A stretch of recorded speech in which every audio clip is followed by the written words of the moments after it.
Okay, you guys, so wow. It is the day in the release of the Meghan Markle and Harry docu-series with Netflix. Now, literally, I woke up and I already saw clip after clip after clip of this docu-series. Like, people have already gone in and probably have watched this entire thing at this point. So the description of this is, it says, from their courtship to their exit from royal life, Harry and Meghan share their complex journey in their own words in this docu-series. And then it shows the cast as the Duke and Duchess of Sussex. So they use their title names. So it's about 3 episodes. The first one is, and this is just the first drop, I believe the next drop is next week on Thursday. So we have episode 1, 56 minutes, 2, 55, 3 is an hour. So the first one is going to really share the impact of a childhood in the public eye. Harry and Meghan reflect on the secret early days of their unexpected romance. So we're gonna see what happened behind the scenes and all of that and how this came to be. And then episode 2 is gonna say in 2016 the relationship becomes public and the scrutiny begins. Meghan remembers school, family life, acting, and activism before Harry. That's probably gonna be a boring one because we've already heard those stories over and over and over again. And so the third one is the couple's 2017 engagement sparks both cynicism and hope as Meghan grapples with royal protocols, tabloid headlines, and begins to involve her family. So 1 and 2 for me seems like going to be the one with the most juice. Episode 2 I could really do without. I've literally tried to read the book. We've heard all the stories for her interviews and other podcasts and this, that, and other, so I just kind of feel like that's unnecessary and rehashing shit. But I'm gonna start this and I'm excited about it. I am gonna get some of my work done so that I can watch this in peace, and I'll be back here. I don't even know how I'm gonna do this. I may just come on here when there's a scene that's interesting or I have a feeling on it, but this will be watched in its entirety because what the fuck? There's no coming back from this. It's a fucking wrap. There has to be a statement. I don't understand how all this can be out here and the royal family say nothing, but maybe they want to take the high road or whatever. I already saw a statement apparently that Harry said that, the men in the royal family married women to fit the mold, which is kind of like a slight to Camilla and Kate, saying they fit the mold and they just do what they're told, whereas Meghan came in and was like, whew, I'm gonna do things my way. So I think it's gonna be interesting. I'm excited. So let me get some fucking work done so I can get back on here and watch this. So finally, after hours of working my ass off, I'm back and can enjoy watching this. Now off the bat, I see that Harry and Meghan, she calls him Has or H, so she has these little nicknames for him. And you could see them, seeing how the camera footage is, it looks like they're talking to a cell phone and recording, similar to what I'm doing now, and just having a personal moment and talking about what's going on. And Meghan has this towel on her head, she just washed her hair, very fresh faced, very much trying to be relatable to the normal woman. So and she's talking about how Harry is off in London, she's there in Vancouver, and she just doesn't know how to begin. So I'm excited. That was just the first intro of everything within the first 2 minutes. Harry is talking about how he very much, his soul, it's very important for him to protect his family. And basically that's where all of this is stemming from. Protection of his family, protection of which he felt the royal family was not giving him and Meghan and his children. So this is going to be interesting. This is going to be very, very interesting. I did just see a tweet, very much unrelated to this, but I just saw a tweet. It kind of just struck me and it kind of took me out of this headspace at all. I don't know if you guys saw it. Celine Dion, y'all. Celine Dion. She just came out. Let me make sure I want to quote it word from word. She just let us know she's been diagnosed with a neurological disorder that ultimately leaves sufferers as a human statue as it progressively locks the body into rigid positions, leaving people unable to walk or talk. This is very sad. Like, this is, I couldn't imagine. I'm praying for her as I'm looking at this video. She seems so very strong. And I'll just let you guys listen to it if you guys have not heard it already. This is Celine Dion talking about what's going on with her, and it is very sad. Very, very sad. Hello everyone. Let me turn it up. I'm sorry it's taking me so long to reach out to you. Take your time. I miss you all so much. And I can't wait to be on stage talking to you in person. As you know, I've always been an open book. Yeah. And I wasn't ready to say anything before. But I'm ready now.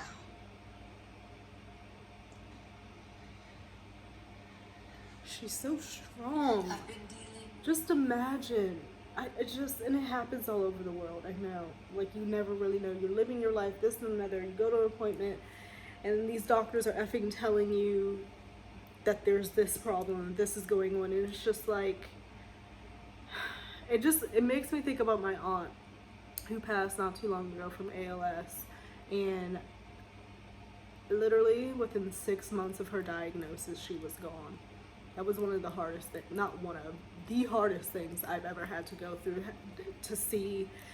to watch somebody deteriorate in front of your eyes, to watch somebody lose all sense of who they are, not being able to do the things that they want to do, and just, it was horrible. And I still haven't even scratched the surface of like that situation, but throughout it all, she was so positive.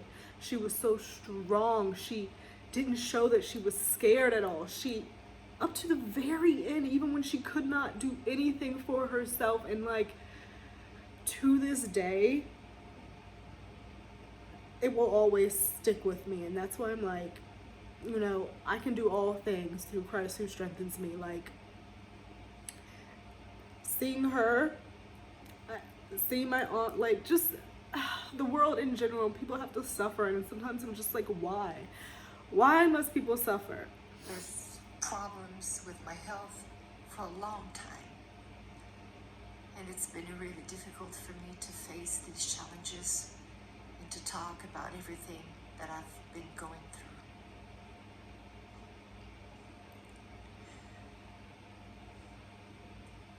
through. Recently,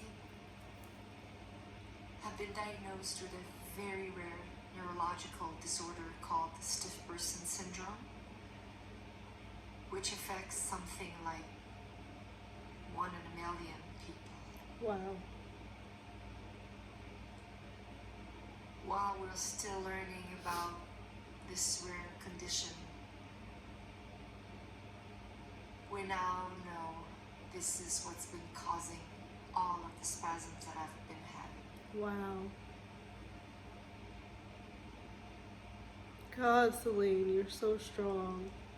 I'm so sorry, honey. I'm so sorry. These spasms affect every aspect of my daily life, sometimes causing difficulties when I walk and not allowing me to use my vocal cords to sing the way I'm used to.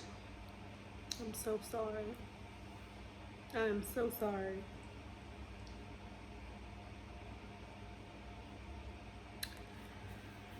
So, yeah, that is part of her announcement, and I just felt like I really wanted to touch on that because we've grown up with Celine Dion, hearing her music, hearing her songs on infomercials, like in the middle of the night when you're asleep and you're a child and you hear this music blasting and it's Celine Dion singing through the night, and it's just, it's sad. And this person right here said to be trapped inside of your body must be one of the cruelest illnesses. The cruelest thing an illness can do to a person. Knowing that you can do something but your body is refusing to do it is brutal. That's what I was trying to express, and he put it into words, and it's just, it's awful. So I did want to take the time to touch on that because I feel like that's way more important than these two. You know, there's just a whole lot of shit going on in the world. A lot of stuff people are dealing with, like actual fucking things. And I'm not trying to diminish the things that they've gone through, Meghan and Harry, but like, it's just like Celine Dion, man. Like, this is horrible. This is horrible. And I'm so sorry. I will be sending a prayer up for her. And she seems like, you could see she was, you know, taking her time to express her words, and there was moments, but she was very strong. She was very strong. She was very clear. So I just wanted to touch on that before I kind of got into this William and Harry thing. Sorry if the mood is changed, but it's important. It's important. So I'll be back once I get myself back together again. I'm not so effing emotional and I can get back into this headspace, but I did want to I wanted to touch on that. I had to get that off my chest. So apparently they have chickens. Meghan out here feeding the chickens and stuff. And the lady asked, why would you want to make this documentary? Why, Meghan? That's a good question. I'm not going to say that it's comfortable, but when you feel like people haven't gotten any sense of who you are for so long, it's really nice to just be able to have the opportunity to let people have a bit more of a glimpse into what's happened and also who we are. Okay. So she wants people to kind of really know who they are and get a glimpse of them for real. And the real sense of them being Meghan and Harry, and not the narrative that has been pushed to the media like they've been saying. So there's a lot of family photos, family videos. It is in association with Archwell Production, which I know is like her whole jam and whatnot. So the house is beautiful, but I'm just surprised that they're showing so much of it. It seemed like they showed like her whole backyard and whatnot, which could kind of be like a security type thing, if you're not wanting people to come up in your shit. But they're showing the kids. This is the most I've seen the kids. Looking right at Archie, I feel like I've only seen like 1 or 2 pictures of him. And within the first 10 minutes, I've seen him quite a bit. So maybe that's why they were not providing photos to the public, because they were saving it to now. But okay. So they're doing video diaries. And apparently this wasn't really their idea. A friend, I guess, suggested that they document what's going on. So they started doing these video diary things. And they were while they were doing it, they felt like, okay, it doesn't really make sense right now. And this was during their whole like departure from the royal family and stuff. It doesn't make sense right now, but we know at some point it will. And I'm like, there's no way that they didn't have an inkling that they were going to take these video diaries, compile them, and put them out and tell their story. There's no fucking way. There's no way. But I can say that talking to a camera, even if you're talking to no one, it is therapeutic. Obviously, I do it all the time.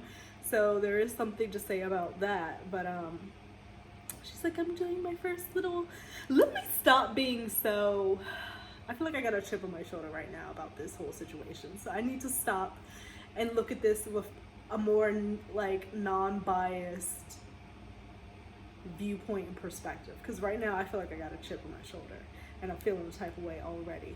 And I don't even fucking know why. But Harry, the way that I see Harry in this documentary is not the Harry of years past. Harry of years past was everything and then more. And Harry here in this documentary, he seems to look more like he's gotten older and matured. His face does look a little bit more, you know, chubbier. Like he looks, you know, but you know, when you get in a relationship, they say that you get that happy weight on. So it could be that. So I don't know. But I need to get this chip off of my shoulder. Hold up. Wait a fucking minute now. There's a lot that I did not know with how these two fucking started. Namely, that they met on goddamn IG. I thought a friend introduced them. They met on IG? He rolled up in her DMs? How did I not know that? He's talking about he scrolled past some video and someone had made a Snapchat. Let me listen to this. Hold up. Okay, so they did meet through a friend, but he saw her first on IG and I guess asked said friend about her, and then the friend connected the two of them. Okay. I didn't know it started off of IG, but okay, I'm getting it now. I understand. So they're talking about how Meghan was very American and forward because before she left, she was like, you know, I'm about to leave the day after tomorrow. You want to get some dinner?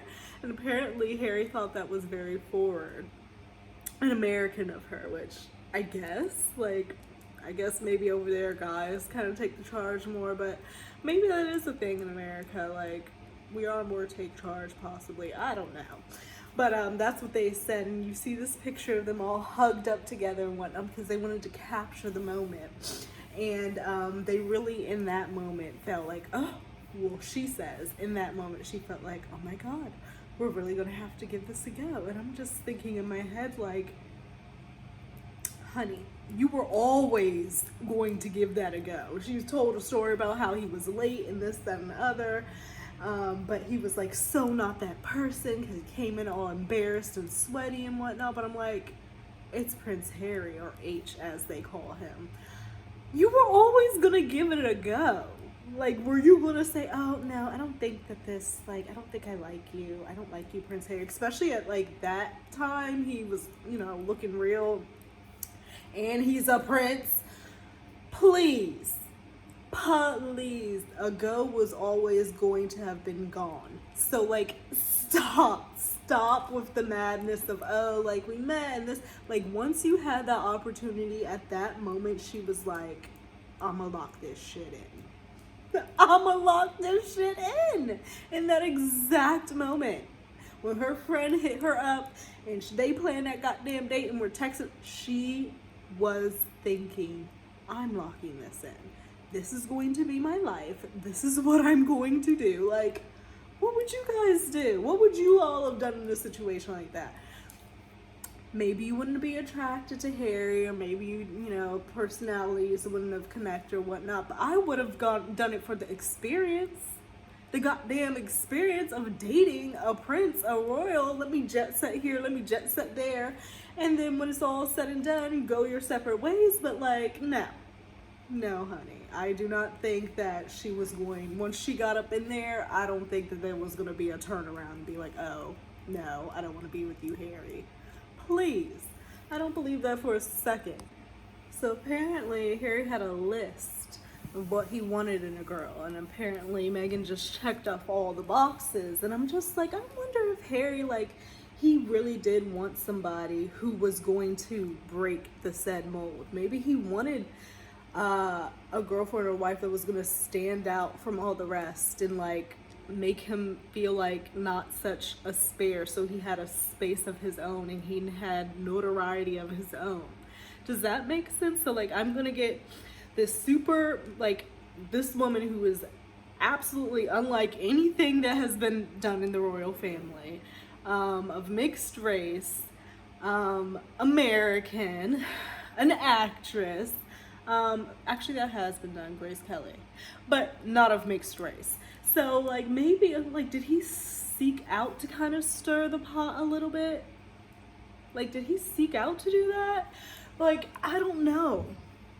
I just feel like a lot of what I'm watching here is a little bit contrived, and I can see how people feel like Meghan put herself in the right place at the right time. And I do feel like Harry was looking for somebody that could shake up some shit. I do think that. He was always that rebel or whatever. I feel like he wanted somebody to say shake up some shit like his mom did. Not to compare Meghan to Diana. People hate that, but yeah, I could see that. So I'm definitely seeing a lot of video where we see Harry and his family and Princess Diana being bombarded with the paparazzi. We also see this cool clip of Diana actually, they're sitting down and she turns around, she looks like, I know that is not what the fuck I'm seeing. She gets the fuck up, walks over, gets it, and said, can you leave? Can you please leave? Bad as hell. Can you please leave? She was about that life, protecting her kids and stuff. So it's interesting that they were able to provide these clips actually showing the paparazzi harassment. I could not imagine. Like, he was talking about, like, every holiday they went on, like, they could not get away from it, and that he saw a lot of the time stress and worry and concern on his mother's face, and that's when he was realizing, okay, what am I actually a part of? What's happening? But like I was saying in my other videos, when they did their trailer and they were trying to talk about, you know, the feeding frenzy and whatnot, and they were showing clips of Diana being harassed by the paparazzi and Kate being harassed, yet no clip of Kate. Yet we also get clips of Harry and his family and being harassed by the paparazzi. The only person who does not seem to have been harassed is Meghan. But I'm just still in the first episode. Maybe more will come. Maybe I'll see something different. I got about 28 minutes left in this, so we'll see. Do y'all hear her? She sounds so British, and she's saying please. Could I ask you to respect my children's space? Respect her kids' space. Because I've got children out here for a holiday. Her voice is so interesting. And I'm sure it's a... No.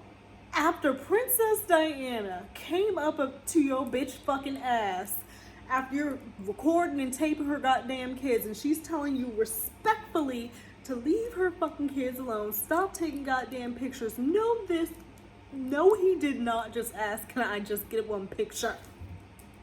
Did she not tell you to stop? And of course the response back is no. But the disrespect, she literally came over to you to tell you to stop, and you gonna ask for a picture anyway? The foolishness, disrespect. That is disrespectful. That's disrespectful as fuck. Like, oh, my food is here. It's coming.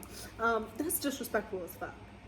Like, no, he did not do that. Imagine being walked up to by Princess the Diana telling you to shut this shit down. I think my soul would have left my fucking body, and I probably wouldn't even be able to speak at all. I would have just been coward and be like, Like, Princess Diana is in your face asking you to stop taking pictures. The nerve, the audacity. He was like, can we just get one picture and then we can certainly leave you alone? So you're not going to leave her alone simply because she asked you to? You're going to negotiate this now. I'm going to get one picture and then I'll leave you alone. But if I don't get one picture, I'm still going to follow you? Sick. She said no. 15 cameras. He's over here trying to negotiate, and she's trying to nicely explain as a parent and to protect the children. That's fucked. That is fucked. That is wrong. That is invasive.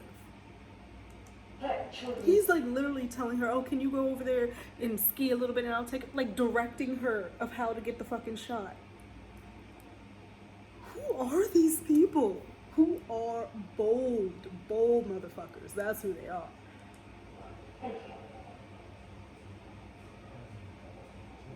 And he says, thanks, cheers, as she walks away. Of how she was struggling, living that life. She was a beautiful woman. She felt compelled to talk about it. Beautiful woman. And to then use footage, after you just saw footage and shared footage of your mother being harassed by completely inappropriate and disrespectful ass paparazzi, the next scene is then you saying that the Panorama interview she was duped into doing, and we all know that now, and then proceed to show a clip of said interview, which was your mother being duped.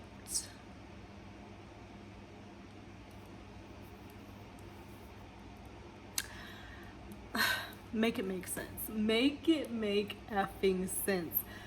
The clip is unneeded. We already know everything that your mother and Princess Diana, I don't want to say everything, like we're personal like he is, but we have seen. We have been shown the paparazzi. Everybody has seen the Panorama interview. Like, I feel like it was unnecessary to add the clip in when you just said she was duped. Is that showing respect to your mom? Who am I to say? It was played in part to set up later down the line to try to compare the situation that's been happening to Meghan is the same thing that's happening to Princess Diana, and her speaking about how, you know, it started out with just, you know, when I was out and going to events, the paparazzi, but then it started being at my front door and this and another. So now she's going to try to align herself with that. Like she's the same as Princess Diana. That's where I feel like that's going. That's why they threw that clip in, because they want to use comparison. And it's just like, yet I have not seen a single solitary scene of Meghan being bombarded by paparazzi. Not one. So now they're talking about how it got worse when the divorce happened, the level of paparazzi and media and everything like that. And I think from that, the comparison they're trying to draw is the divorce or said departure or separation of Meghan and Harry from the royal family. And after that happened, their hate and the paparazzi and everything got worse. So they're very much trying to align themselves of what happened to Princess Diana as to what's happening with them here now. That's where I'm taking it. Because that's the only reason why I would feel like they're using this interview in here. Like, I got myself some Chipotle. So that's my lunch. I haven't had it in a while.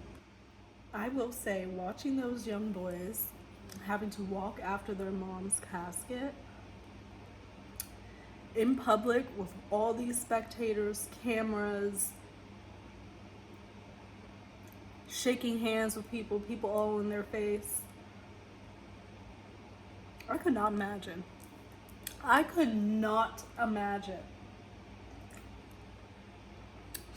After their mother just died, suddenly and tragically, having to get up and do that. And it's called duty, doing your duty.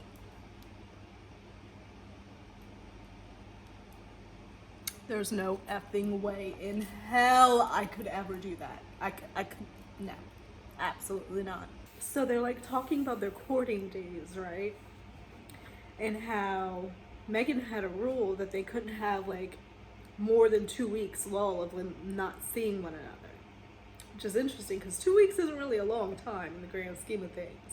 And he's like, how am I gonna make this work with my schedule and everything I gotta do here? And she's like, oh, don't worry, baby. It's easy for me to hop on a commercial flight and go see you. So that's what they did. Meghan was hopping on commercial flights to go to UK, and he was saying that they would stay on Kensington Palace property, showing his little cottage, and then they would be able to ride up to Windsor and ride out to Frogmore and walk around the lake and y'all expect me to believe she wasn't trying to lock this shit down? She made a rule that they couldn't not see each other within 2 weeks. She was trying to lock that shit down. I do not care what anybody says. And she said, I have no problem hopping a commercial flight to come see you. So that's what they did. And they courted and they were in their own little world together. I just feel like once they met, there was no way it wasn't going to work. For one reason or another, there was no way she was going to leave this situation. Nope.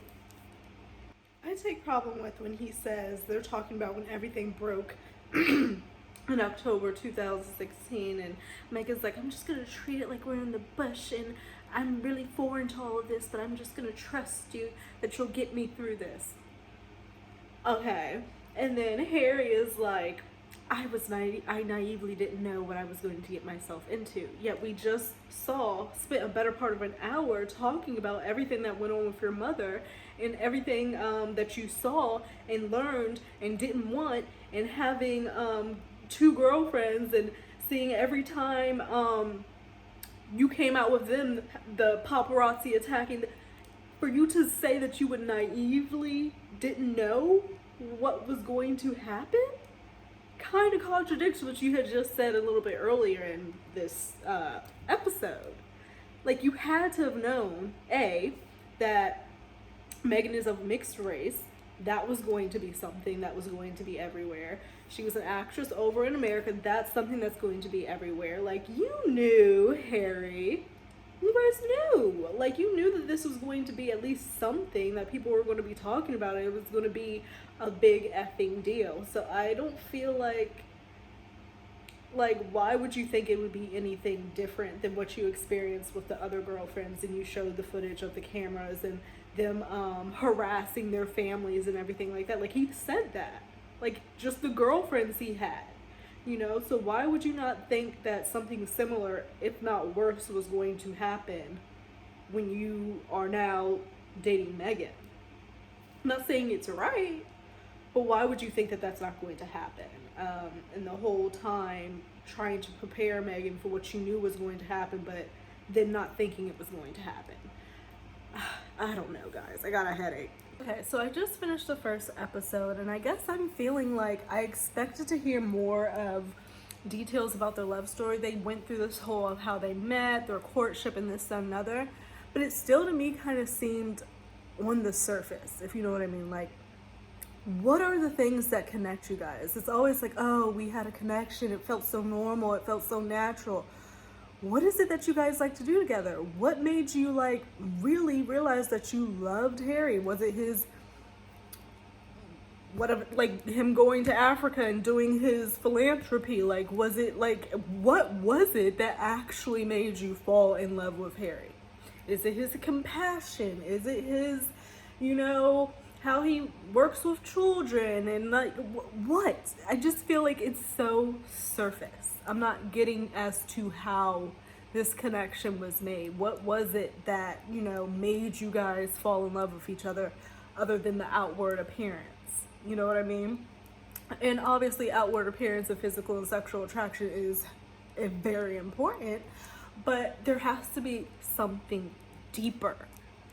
And I'm just trying to see where that is. And I don't feel like I got that. It was very surface, very, very surface to me. Let me know if you agreed. I'm sure a lot of people have already watched this by this point, if not have watched all 3 episodes. I'm only on the first one. I'm going to be watching the other 2 with my mom, so I'm waiting for her. I don't know. Like, I don't think I heard anything awful per se in here, like against the royal family, than what they've been saying in every other interview and article or this, that, and the other. But I was hoping to get more into like their love story and get more, like she said, she wanted us to get to know them more and see them for who they are. But I don't feel like I left this episode getting that at all. Like, at all. So, I'm about to finish up the rest of my day here. And, I'm so ready for this workday to be over. People are so effing annoying. But I hope that you guys are having a lovely rest of your day. Let me know what you guys think about this docu-series. Have you watched it? Are you refusing to watch it? Just let me know. I will see you guys a little bit later. Bye.